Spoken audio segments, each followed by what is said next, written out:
pouvoir concevoir des formulaires en ligne type Google Forms, il faut aller dans votre compte Gmail et puis dans Drive. Cliquez dans Nouveau, puis dans Plus, et à ce moment-là apparaîtra Google Forms.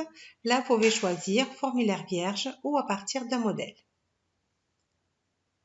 Le formulaire Google Forms est devant vous. On choisit un titre, puis on peut ou non choisir d'ajouter une description du formulaire.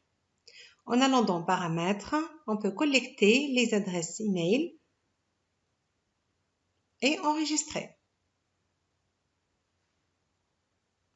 En cliquant dans l'œil, c'est l'aperçu. Là, on peut changer la couleur du fond du formulaire ou le petit décor. Dans Paramètres, on a la possibilité de cliquer dans Questionnaire. À ce moment-là, on va convertir le formulaire en questionnaire et ça nous permettra d'envoyer des réponses, aux apprenants, ceci immédiatement après chaque envoi ou plus tard après l'examen. Bien sûr, le formateur va ajouter les réponses aux questions et peut aussi spécifier la note de chaque question. Pour ajouter les questions, on appuie sur plus.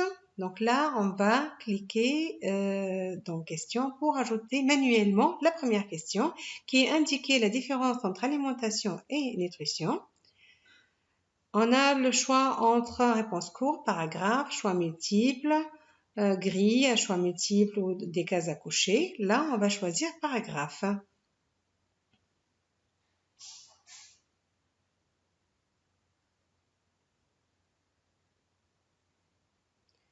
On clique dans corriger pour pouvoir ajouter la note de la question et la correction.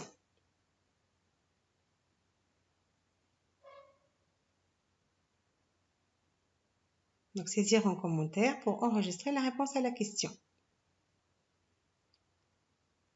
Maintenant, pour ajouter une deuxième question, on peut cliquer dans plus.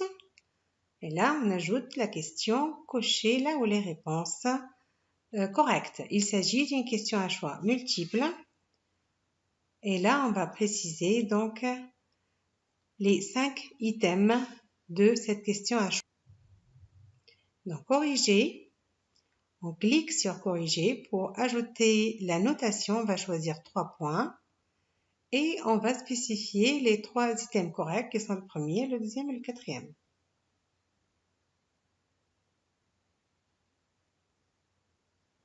Voilà donc pour ce questionnaire dans lequel on a mis en place 2 questions, mais on peut en ajouter plus. Il faut l'envoyer maintenant aux apprenants en ajoutant les mails un à un.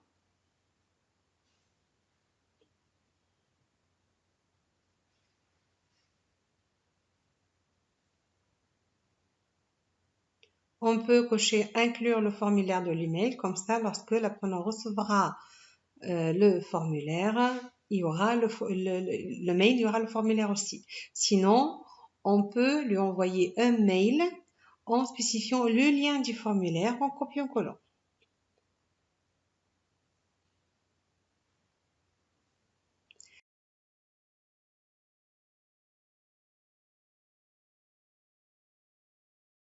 Et concernant les réponses, on peut paramétrer les réponses pour pouvoir recevoir des notifications à chaque réponse.